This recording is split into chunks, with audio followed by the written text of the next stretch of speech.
Je pense, Jean-François, que c'est le premier document que j'ai ouvert sur mon téléphone intelligent ce matin.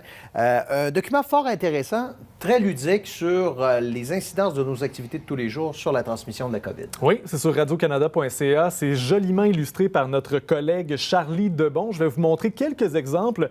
D'abord, on évoque une sortie en patin. C'est un niveau de risque très faible. On est à l'extérieur. Les gouttelettes sont diluées dans l'air. Et d'ailleurs, on dit que très peu d'éclosions ont été associées à des activités en plein air. Le lèche-vitrine, maintenant, Pierre-Alexandre nous en parlait tout à l'heure, c'est une activité à risque modéré. Ça dépend de l'achalandage, de la circulation également. Ça rend la distanciation plus complexe à l'occasion. Et on a aussi tendance à socialiser un peu trop dans ces circonstances-là. Et autre exemple, un potluck en famille. Monsieur Legault nous disait aujourd'hui qu'on allait avoir les règles pour Noël dans les prochains jours.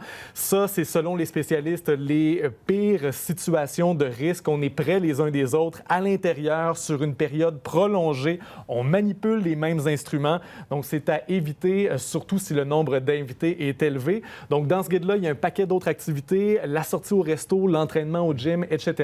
Je vous invite à le consulter, radiocanada.ca/risque et sur la page Facebook d'Ici Québec. On dit qu'une image vaut 1000 mots. Il y en a quelques-unes qui retiennent votre attention. Oui, une de magazine, celle de The Economist, le magazine britannique. Je trouve ça vraiment bien. C'est la lumière au bout du tunnel avec le vaccin.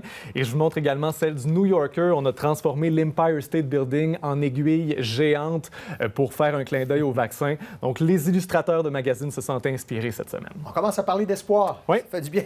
Merci, Jean-François. Bonne soirée.